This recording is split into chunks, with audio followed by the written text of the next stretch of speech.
አክብሮታዊ ሰላምታዬ በያላችሁበት የምድር ዳርቻ ሁሉ ይድረሳችሁ። ሰላም ጤና ይስጥልኝ። ክቡራትና ክቡራን የዩቲዩብ ቻናል ቤተሰቦች እንደምን ቆያችሁ? ለሰዓቱ ብታደምጣቸው መልካም ናቸው ያልኳቸውና ሰበር መረጃዎችን ይዤ ቀርብ ያለው አብራችሁን ቆዩ። በቅድሚያም መረጃዎቹን ልንገራችሁ። ቀዳሚው መረጃ የሚሆነው በአሜሪካ የቪዛ ገደብ የተጣለበት ህወሓት እኔ ላይ ብቻ ገደብ መጣል የለበትም የሚልና የፌዴራል መንግስትን የሚከስ መግለጫ ሲያወጣ፣ በሌላ በኩል በትግራይ እየተካሄደ ያለው የግዳጅ ወታደራዊ ምልመላ በፈጠረው ስጋት ምክንያት በርካታ ወጣቶች ከክልሉ እየወጡ ወደ ቀሪው የኢትዮጵያ ክፍል እየሸሹ ሲሆን፣ ሌሎች ደግሞ እዚያው ተደብቀው እንደሚገኙ የፈረንሳዩ የዜና ወኪል ኤኤፍፒ ዘግቧል። ጉዳዩን በዝርዝር ወደ እናንተ የማደርሰው ይሆናል። በሌላ በኩል በኦሮሚያ ክልል ምዕራብ ሸዋ ዞን ወልመራ ወረዳ ችሎት ውስጥ አንዲት ዳኛንና የቀድሞ ባለቤቱን በመግደል የተከሰሰው ግለሰብ ራሱን ከፎቅ በመወርወር ማጥፋቱ ተሰምቷል። ከኦሮሚያ ክልል ጠቅላይ ፍርድ ቤት የተሰማውን ይህንን መረጃ ወደ እናንተ የማደርሰው ይሆናል። በሌላ በኩል ከውጭ የአሜሪካው ፕሬዝዳንት ዶናልድ ትራምፕ ከቬንዙዌላና ኢራን ቀጥላ ኮሙኒስት ጎረቤታቸው ኩባ ኢላማቸው ልትሆን እንደምትችል ጠቁመዋል። ፕሬዝዳንቱ ገና ከኢራን ጋር በስምምነት ጦርነት ካቆሙ በኋላ አሁን ደግሞ ትኩረታቸውን ኩባ ላይ አድርገዋል። መረጃውን ወደ እናንተ አደርሳለሁ። ሰብስክራይብ በማድረግ የደወል ምልክቷን በመጫን የተለያዩ ሀገራዊ እንዲሁም ዓለም አቀፋዊ መረጃዎችን ማግኘት ትችላላችሁ። በቀጥታ ወደ መረጃዎቹ አልፋለሁ። በቅድሚያም በአሜሪካ የቪዛ ገደብ የተጣለበት ህወሓት እኔ ላይ ብቻ ገደብ መጣል የለበትም የሚልና የፌዴራል መንግስትን የሚከስ መግለጫ አወጣ። በሌላ በኩል በትግራይ እየተካሄደ ያለው የግዳጅ ወታደራዊ ምልመላ በፈጠረው ስጋት ምክንያት በርካታ ወጣቶች ከክልሉ እየወጡ ወደ ቀሪው የኢትዮጵያ ክፍል እየሸሹ ሲሆን፣ ሌሎች ደግሞ እዚያው ተደብቀው እንደሚገኙ ተሰምተዋል። ህጋዊ ሰውነቱን በምርጫ ቦርድ የተሰረዘው ህዝባዊ ወያኔ ሓርነት ትግራይ ህወሓት ባወጣው ይፋዊ መግለጫ የአሜሪካ መንግስት የጣለው የቪዛ ገደብ ሚዛናዊ ያልሆነና እኔ ላይ ብቻ ያተኮረ ነው ሲል ተቃውሟል። ድርጅቱ የፌዴራል መንግስቱ የፕሪቶሪያውን ስምምነት ባለመተግበሩ በትግራይ ላይ እየደረሰ ላለው ቀውስ ተጠያቂ መሆን አለበት ሲልም ገልጿል። የፕሪቶሪያው ስምምነት ከተፈረመ ከ3 ዓመታት በላይ ቢቆጠርም የፌዴራል መንግስቱ መሰረታዊ አገልግሎቶችን ሙሉ በሙሉ አለመመለሱንና ትግራይ ከምርጫ መገለሏን ገልጿል። በትግራይ ክልል ላይ የሚደረጉ ወታደራዊ ጫናዎችና የድሮን ጥቃቶች አሁንም መቀጠላቸውን ድርጅቱ ወቅሷል። በአንድ ወገን ላይ ብቻ ያተኮረ ተጠያቂነት የሰላም ሂደቱን እንደሚያደናቅፍና ዘላቂ ሰላም ለማምጣት ፍትሃዊነት እንደሚያስፈልግ አሳስቧል። ህወሓት ለአሜሪካ መንግስት ጥሪ ያቀረበ ሲሆን፣ አንደኛ የፌዴራል መንግስቱ የፕሪቶሪያ ስምምነት ግዴታዎቹን እንዲወጣ ጫና እንዲደረግበት ሲል ጠይቋል። ሁለተኛ የፌዴራል ያልሆኑ ኃይሎች ከትግራይ ክልል በአስቸኳይ እንዲወጡም ብሏል። ሶስተኛ የህወሓት ህጋዊና ፖለቲካዊ ሰውነት እንዲመለስ ድጋፍ እንዲደረግ ሲልም የጠየቀ ሲሆን፣ አራተኛም የቪዛና ሌሎች ተጠያቂነት እርምጃዎች በሁሉም ወገኖች ላይ እኩልና ፍትሃዊ በሆነ መንገድ እንዲተገበሩ የሚጠይቁ ናቸው። ይህ በእንዲህ እንዳለ በትግራይ እየተካሄደ ያለው የግዳጅ ወታደራዊ ምልመላ በፈጠረው ስጋት ምክንያትም በርካታ ወጣቶች ከክልሉ እየወጡ ወደ ቀሪው የኢትዮጵያ ክፍል እየሸሹ ሲሆን፣ ሌሎች ደግሞ እዚያው ተደብቀው እንደሚገኙ ተሰምቷል። በክልል ውስጥ በስፋት እየተካሄደ ባለው የግዳጅ ወታደራዊ ምልመላ የተነሳ እንቅስቃሴዎች እየተስተጓገሉ መሆናቸውን የሚናገሩት ነዋሪዎች ፍርሃት መንገሱን ገልጸዋል። ይህ አፈሳ ከነዋሪዎችና ከመብት ድርጅት ውግዘት እየገጠመው ቢሆንም ምልመላው በፈቃደኝነት የሚካሄድ ነው በማለት ህወሓት ማስተባበሉን የፈረንሳይ የዜና ወኪል ኤኤፍፒ ዘግቧል። ኤኤፍፒ አፈሳው በክልሉ ኃይሎች በቀብር ስነ ስርዓት ላይ በተገኙ ወጣቶች ላይ ሳይቀር እንደሚፈጸምና የተያዙትም በኃይል ወደ ማሰልጠኛ ካምፖች እንደሚወሰዱ ጠቅሷል። በሃያዎቹ ዕድሜ ክልል ውስጥ የሚገኘው አቤል የተባለ ወጣትን የጠቀሰው ዜና ወኪሉ በድንገት ተከበብን፣ ተወሰድን በማለት በአፈሳው ተይዞ እንደነበርና ለጠባቂዎች ገንዘብ ከፍሎ ከተለቀቀ በኋላ ተደብቆ እንደሚገኝ ገልጿል። በፕሪቶሪያው የሰላም ስምምነት የተቋቋመው የትግራይ ጊዜያዊ አስተዳደርን በማፍረስ ከጦርነቱ በፊት የነበረው ምክር ቤት ወደ ስልጣን ከተመለሰና የህወሓቱ ሊቀመንበር የክልሉ መሪነት ከያዙ በኋላ የፌዴራል መንግስት ጋር ያለው ውጥረት አይሏል።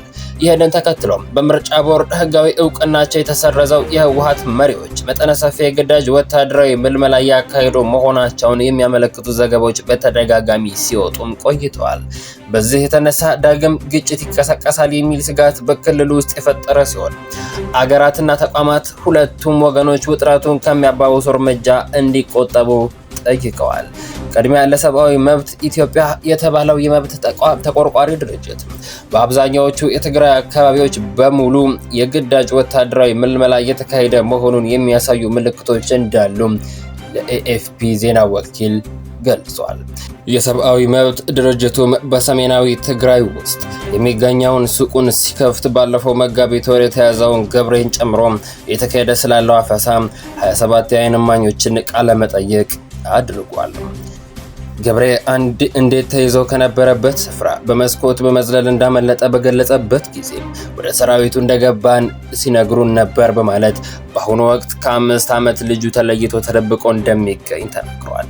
ወደ አዲስ አበባ ሸሽቶ የሄደው የ36 ዓመቱ ክንፈ ደግሞ በትግራይ ውስጥ የግዳጅ ወታደራዊ ምልመላ አዲስ ነገር ሳይሆን ቀድሞም የነበረ መሆኑን ገልጿል። በቅርቡ በተካሄደው ጦርነት ወቅት የህወሓት አባላት ቤት ለቤት በመሄድ እያንዳንዱ ቤተሰብ ቢያንስ አንድ ልጅ ለውትድርና መስጠት አለመስጠቱን እንደሚያጣሩና ካልሆነ ግን ቤተሰቦች እንዲሰለፉ እንደሚገደዱ አስታውሷል። በአሁኑ ወቅት እየተካሄደ ባለው አፈሳ የህወሓት ኃይሎች መንገዶችን በመዝጋት ወጣቶችን መውጫ ሳጥተው በመያዝ ወደ አንድ ቦታ አሰባስበው ወደ ማሰልጠኛ ካምፕ እንደሚወስዷቸው ምስክሮች ይናገራሉ። አፈሳውን በመሸሽ አዲስ አበባ ውስጥ በችግር የሚኖረው ዓለም እንደሚለው እሱ ይኖርበት በነበረው አካባቢ አፈሳው የተጀመረው ከአንድ ወር በፊት ገደማ ጀምሮ ነው። በትግራይ በስፋት እየተካሄደ ያለው ወታደራዊ ምልመላ በአብዛኛው በፈቃደኝነት ላይ ብቻ ተመስርቶ የሚካሄድ መሆኑን የህወሓት ምክትል ሊቀመንበር አቶ አማኑኤል አሰፋ ለኤኤፍፒ ተናግረዋል። ነገር ግን ሁሉም የትግራይ ተወላጅ ግዛቱን ከህልውና ስጋት መከላከል ስላለበት ልዩ ሁኔታዎች አሉ በማለት የግዳጅ ምልመላው እንዳለ በተዘዋዋሪ ገልጸዋል። ላለፉት ወራት በትግራይ ውስጥ እየተካሄደ ያለውን የግዳጅ ወታደራዊ ምልመላም በተመለከተ ፌዴራል መንግስቱም እስካሁን በይፋ ያለው ነገር የለም። የኢትዮጵያ ህገ መንግስት የዘፈቀደ ስርና የግዳጅ ወታደራዊ ምልመላን የሚከለክል ቢሆንም በህወሓት የሚመራው የትግራይ ክልል የግዳጅ ወታደራዊ ምልመላን የሚመለከት ህግን አርቅቋል። የክልሉ አስተዳደር በቅርቡ ይፋ ያደረገው ረቂቅ ህግ እድሜያቸውና የጤና ሁኔታቸው የሚፈቅድላቸው ማንኛውም የትግራይ ተወላጆች የክልሉ መንግስት የሚያቀርበውን የክተት ጥሪ ተቀብለው የመሳተፍ ብሔራዊ ግዴታ እንዳለባቸው ይደነግጋል። ይህ ረቂቅ ህግ የሚጸድቅና ተግባራዊ የሚሆን ከሆነ በክልሉ እየተካሄደ ያለውን የግዳጅ ወታደራዊ ምልመላን የበለጠ እንደሚያባብሰው ስጋት ፈጥሯል። ለ2 ዓመት ከተካሄደው ደም አፋሳሽ ጦርነት ገና ባላገገመው የትግራይ ክልል ውስጥ አሁንም ጦርነት ሊቀሰቀስ ይችላል የሚል ስጋት በነዋሪዎች ዘንድ ከፍተኛ ጭንቀትን መፍጠሩን በማህበራዊ ሚዲያዎች ላይ የሚጋሩ መልእክቶች ያሳያሉ። ፈረንሳይ ዜና ወኪል እንዳለው በርካታ የትግራይ ክልል ነዋሪዎች የክልሉ መሪዎች በሚያደርጉት ነገር ላይ ከፍተኛ መሬት ተፈጥሯል። ከትግራይ ሸሽቶ አዲስ አበባ ውስጥ የሚገኘው ክንፈ የክልሉ መሪዎች ሰማዕታቱን ችላ ብለው ምቾታቸውን ብቻ ነው የሚጠብቁት በማለት በጦርነት የሚጠቀመውን ከላይ ያሉት ጥቂቶች ብቻ መሆናቸውን ብዙዎች እንደሚያምኑ ተናግረዋል። ጦርነት መነሳት የለበትም፣ በፖለቲካ መንገድ መፍትሄ መፈለግ አለበት፣ ጥይት መተኮስ ለምንም ነገር መፍትሄ አይሆንም ብለዋል።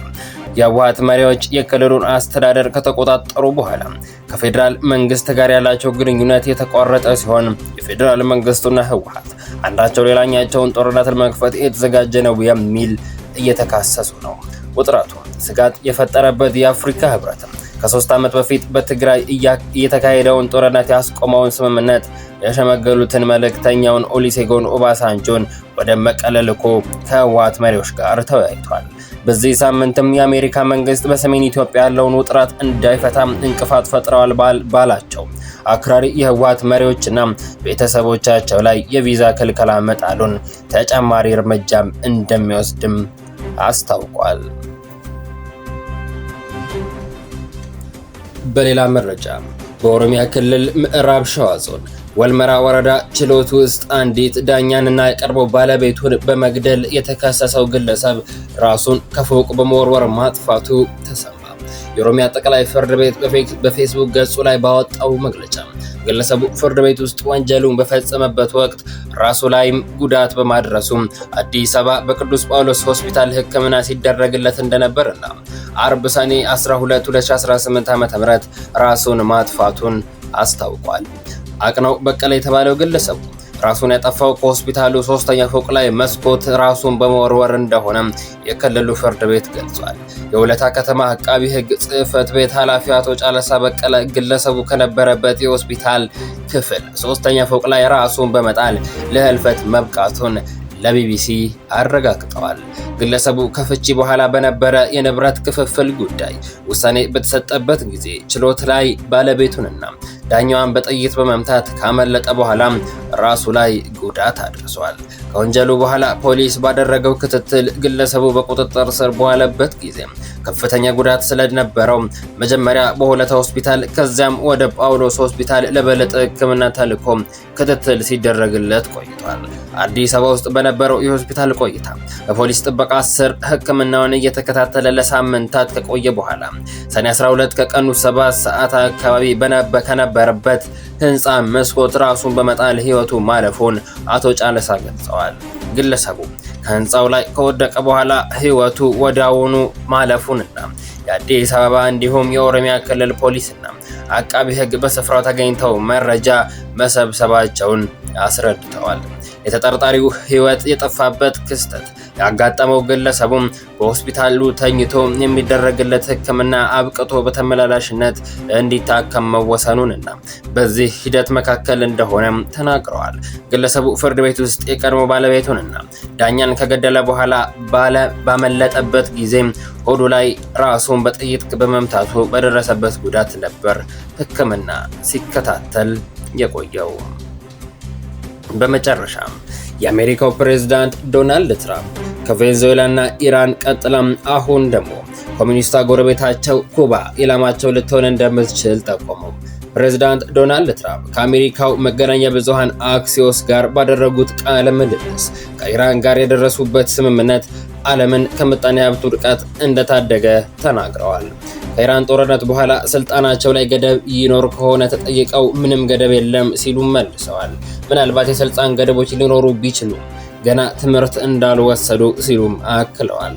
የኢራን ጦርነት ዓለም አቀፍ የምጣኔ ሀብት መላሸቅን ሊያስከትል ይችል እንደነበር ጠቅሰው አሜሪካና ኢራን ስምምነት መፈራረማቸው ሊፈጠር የሚችለውን ቀውስ እንደቀለበሰው ገልጸዋል።